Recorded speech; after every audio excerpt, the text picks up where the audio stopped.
Arkadaşlar merhaba, kanalıma hoş geldiniz. Ben İlker. Bugünkü videomuz kapaktan da anlayacağınız üzere, başlıktan da görmüş olduğunuz üzere katkı kasmak nedir? Nasıl yapılır? Katkı ufaktan ne işe yarar? Biraz bundan bahsedeceğiz abi. Şöyle, katkı şu sol üst köşede gördüğünüz mouse'da gösterdiğim katkı puanı, benim 412 katkı puanım var. Bu katkı puanı ile belli başlı ev, atölye, bağlantı noktası, işçi konaklaması gibi eee hizmetleri bu katkı puanı karşılığında alabiliyoruz.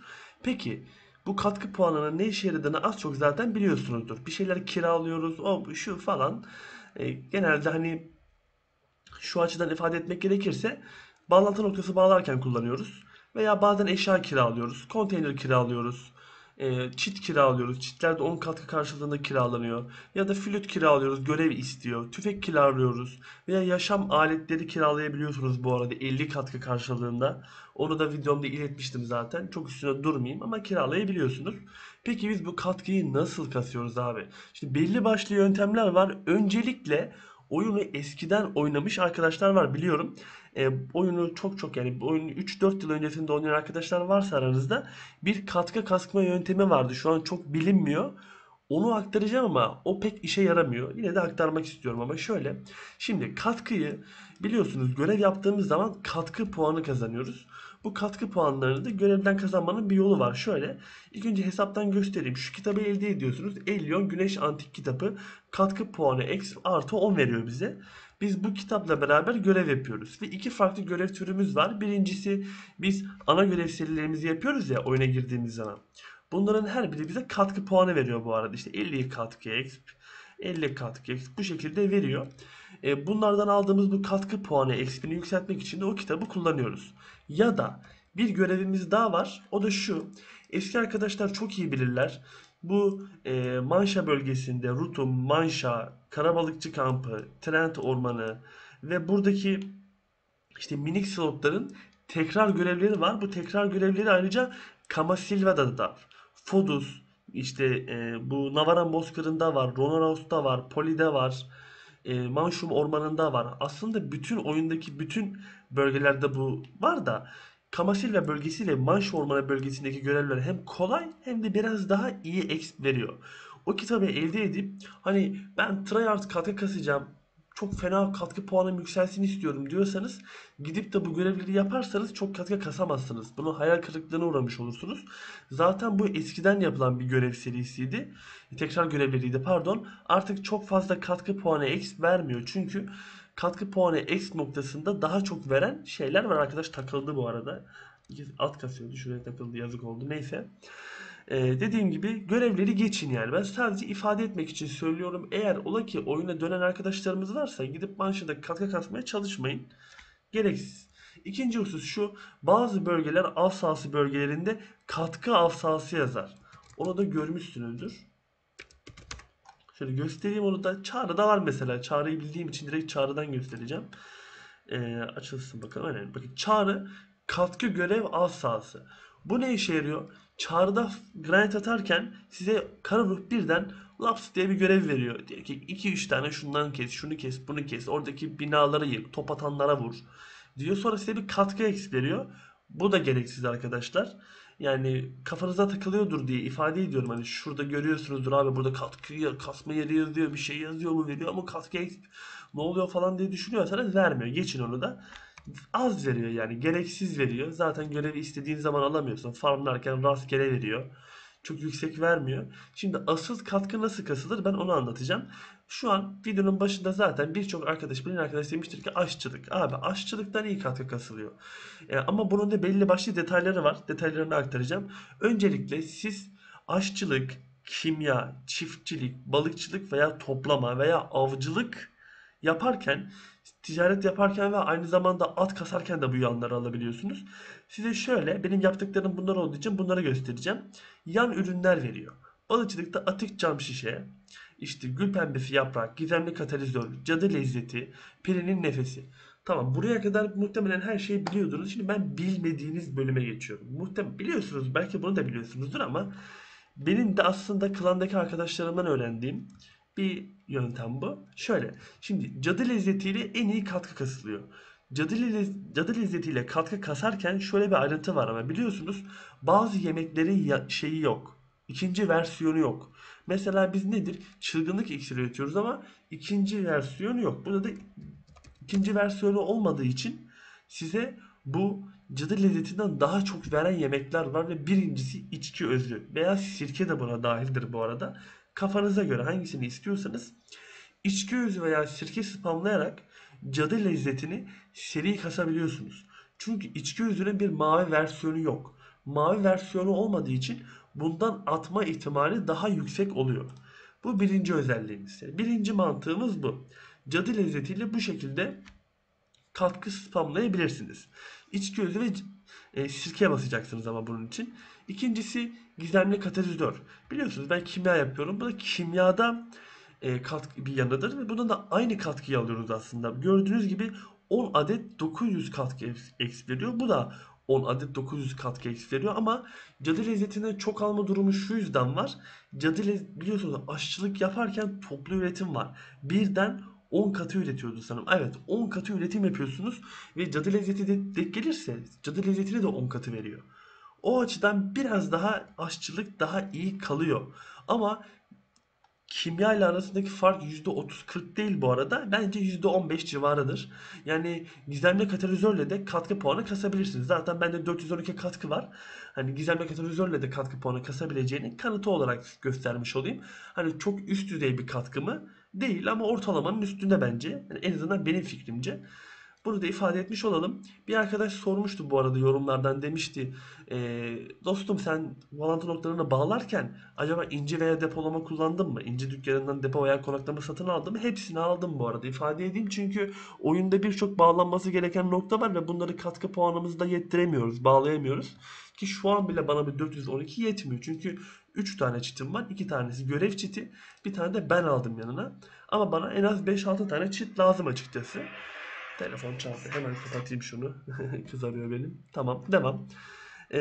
Bu yanlarla katkı kasıyoruz. Benim şöyle bir tavsiyem olur. Gece balığa bırakın. Atık cam şişe alın. Şimdi diyeceksiniz atık cam şişeyi çok az atıyor ama üzerine dikkat ederseniz 5 tane atık cam şişeyle 10 tane gizemli katalizörün veya 10 tane cadı lezzetinin verdiği katkı XP veriyor. O açıdan fena değil ve tamamen AFK. Ve aşçılık yaparken ağırlık limitinize göre aşçılık yaptığınız için işte işte dayanım aleti var. İşte aşçılık aletinin dayanıklılığının tükenmesi veya envanter ağırlık slotunun yetmesi gibi bir durumla karşılaşmıyorsunuz. Atacağım bir şeyi bırakıyorsunuz. 20 saat boyunca balık tutuyor hesap. Bir yandan para kasıyor, bir yandan katkı kasıyor. Peri nefesi zaten toplamadan geliyor. Bunun üzerinde duramayacağım. Çünkü o kadar da önemli bir ayrıntı değil. Şimdi ben bir iki tane güzel ayrıntı aktaracağım sizlere. O yüzden oraya geçelim. İkinci ayrıntımız bu. Etkinlik hasat festivali hediye kesisi. Abi bu ne? Abi bu şu. Birçok videomda ifade etmiştim. Burada Finto çiftliğinde bir etkinlik bağlantı noktası vardı. Çoğunuz biliyordur muhtemelen ama artık gitti. Şu an yok. Buradan biz 3 adet kutu topluyorduk. İşte nadir kutu, efsanevi kutu gibi gibi. O kutuları açıyorduk. İçerisinden ince eşyaları çıkıyordu. Konaklama işte kahya gibi gibi gibi. Veya bu hediye kesesinden çıkıyordu. Bu hediye kesesini de belli başlı ürünlerle takaslayabiliyoruz. Her ailenin alabileceği 20 hediye kesesi karşılığında 500 kron, 15 tane kahya, 10 tane envanter slotu, 5 tane yumuşak buğulama kaburga. Şimdi bu yumuşak buğulama kaburgayı ben alacağım bu arada. Onu bir göstereyim. Neden alacağım? Tabii alınabiliyorsa. Umarım alınabiliyordur. Bu etkinliğin süresi bitti çünkü. Evet, süresi bittiği için alınmıyormuş. Onu görmüş oldum. Yumuşak buğulama kaburga iptal. Ama zaten bizim konumuz doyurucu jeon olacaktı. Bakın altında yazıyor. Daimi takas bir tane doyurucu jeon veriyor bize. Heydel'deki bu elinizde bu arada bunlardan kaldıysa böyle değerlendirin. Zaten başka bir değerlendirme yönteminiz de yok. Heydel'deki ticaret sorumlusu Bahar'a geliyoruz. Bahar'dan takasa basıp doyurucu jeonumuzu alıyoruz abi. 48 tane alacağım. Şimdi bu doyurucu jeon bize katkı puanı X veriyor. Tabii şimdi ben bunları yiyip katkı puanımın hani ne kadar etkilediğini göstermek istiyorum size ama benim katkı puanım 400'ü geçtiği için artık yani yüksek seviyelere geldiği için biraz az veriyor. Sizin katkı puanınız 350 falansa bunu yediğiniz zaman hani kafayı yer. Katkı matkı bırakmaz ortalıkta. E, Düşük katkıda bayağı etkili oluyor. Hani yüksek katkıda da ne kadar verdiğini beraber inceleyeceğiz. 48 tane var. Ortalama olarak da %50 katkı puanı eksprim dolu şu an. %50'den az gibi ama ortalama diyelim. Şu 48 taneyi bir yiyelim bakalım. Ee, Şimdi %50 demiştik. %50'den azdı. %60'ı doldurdu. %30 daha doldurdu. Yani neredeyse 48 tanesi 412'den 413 katkıya attı beni. Benim için gayet mükemmel bu arada. Çünkü bu kadar katkı seviyelerinde katkı kasmak gerçekten muazzam zor. Bu şekilde de hani katkı puanı elde etmiş oluyorsunuz. Şimdi benim size değinmek istediğim ikinci bir konu var. Bu ikinci konu nedir? Bu yanları takaslıyoruz ya. Bu takaslama noktasında ufak tefek ayrıntılarımız var. Bunlar nedir?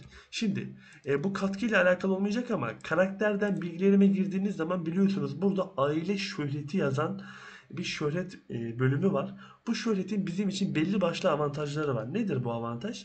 Geldiğiniz zaman üzerine diyor ki 1000 şöhretin varsa merkez pazar vergi toplama 0,5 kar ediyorsun. 4000 varsa %1. 7000 varsa merkez pazar 1,5, eşya düşürme oranı artı 10. Artı %10. Benim açık konuşmam gerekirse burada benim ilgimi çeken tek şey 7000'deki eşya düşürme oranı artı %10. Onun dışındaki vergiler çok yüksek vergi düşümü değil. Bunu da aile şöhretini de şöyle kasıyoruz. Savaş şöhreti yani karakterlerimizin 60 leveli geçmesi durumunda şöhret kazanıyorlar. 60 levelden önce de şöhret kazanıyorlar ama 60 leveli geçince 5 katı daha çok geliyor. Bu yüzden hesabımızdaki yani bütün yan hesaplarımızı 60 level yapmak bize avantaj sağlayacaktır. Sürekli sezon çarı açıp bunu yapabilirsiniz. İkincisi yaşam şöhreti. Bu da bizim karakterlerimizin profesyonel bir veya Guru 1 seviyesi üzerine çıktıkları zaman aldıkları şöhret miktarı. Çok daha fazla şöhret alıyorlar. Guru 1 2 kat veriyormuş. Profesyonel bir biraz daha yüksek veriyor gibi görünüyor. Hani ilk Guru kadar vermiyor tabii ki. Bu yüzden de şimdi buradaki avantajımız şu. Ben bu noktaya neden değindim? Biraz boş yapmadan hemen aktarayım size durumu. Şimdi ben gidip zaten toplaması guru veya kimyası guru 15 olan hesabımda bunlara verdiğim zaman bana verdiği %1 exp, %2 exp. Ama gerçekten herhangi bir seviyesi olmayan bir hesaba gelip bunları verince profesyonel yapıyor. Ve bu profesyonel yaptığı zaman da buradan aile şöhretine destekte bulunmuş oluyorum. Kasmış oluyorum. Çok fazla emek vermeden. 7000 yapmak amacım çünkü. O yüzden de ben böyle boş hesaplarımı sırayla geçiyorum. Her birinde bazı şeyleri gelip profesyonel yapmaya çalışıyorum. Özellikle başlayalım. Balıkçılığı vereyim. 10 tane verebilecekmişim. 10 tanesini takasladım. Profesyonel oldu mu balıkçılık? Becerikli de kaldı sanırım. Becerikli 3 olsun. Yine şöhret gelecektir burada da. Balıkçılıktan alabileceğimi aldım. Bu arada sağ tıklayıp NPC konumu dediğiniz zaman bunlara öyle evet NPC konumu dediğiniz zaman nereden takaslayabileceğinizi gösteriyor. Onu da şöyle göstermiş bulunayım.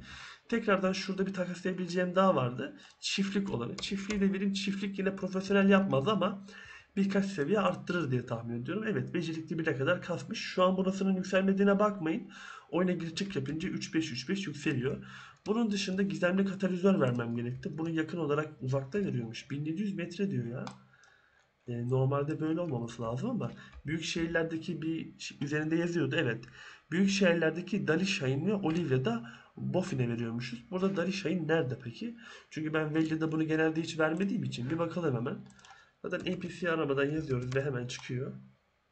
Velia'da seyyar kimyager Dali Şahin 150 metre. Koş bakalım hesap. Gideceğiz. Şimdi gizemli katalizörleri de vereceğiz. Hani belki ikinci katkıyı alırım. Çünkü bundan yok, alamam yani imkansız. %60 varmış gerekli olan. Hani bir katkı zaten yemekten almış bulundum. Şimdi de biraz daha kasmış olacağız en azından. Buradan peri nefesini veriyorum. Gizemli katalizörü de veriyorum. Bir katkı geldi mi gelmedi. Çok ucunda kaldı ama hesabın işte bazı masterizleri gördüğünüz gibi bazı life'ları toplamaları becerikli. Kimyası becerikli, çiftçiliği becerikli falan oldu. Buradan da aile şöhreti alması noktasında bir kademe kat etmiş olduk. Bunu da AFK olarak yaptık. Biliyorsunuz ki bu takasladığımız malzemeleri AFK kasıyoruz. Bu açıdan avantajlı oluyor. Yani ben böyle yapıyorum. 7000 şöhreti görmek istiyorum. %10 Belki gözünüze az görünüyor olabilir ama oradan %10 gelir. Kama-Silva kusamasından %20 gelir. Bağlantı noktasına bağlarsın, oradan gelir eşya düşürme oranı. Arşaya gidersin, %100 drop etkinliği gelir. Derken bir bakmışsın %400 almışsın. Zaten ancak böyle birikir. Biliyorsunuz bu bir MMORPG oyun. MMORPG oyunlarda yeri geliyor bir AP almak için 50B, 60B, 100B, 50 saat, 100 saat gibi süreler harcamamız gerekiyor. O yüzden ben ayrıntılara önem veririm. Küçük şeylerin, hani ufak detayların bakmayı severim. Şurada bir görev vardı. Onu da görmüşken bakayım bir. Bu klan görevi geldi, etkinlik. Buradan bunu alıyorsunuz. Size şöyle ödüller veriyor. Bunları da gidip kesiyorsunuz klandaki arkadaşlarınızla. Bunları da bir kesme videosu belki atarım. Şu an çok merak ettim. Acaba verdiği ödülleri etkinlik sayfasından izlemiştim ama çok da güzel değildi. Film ne güzelmiş bu arada.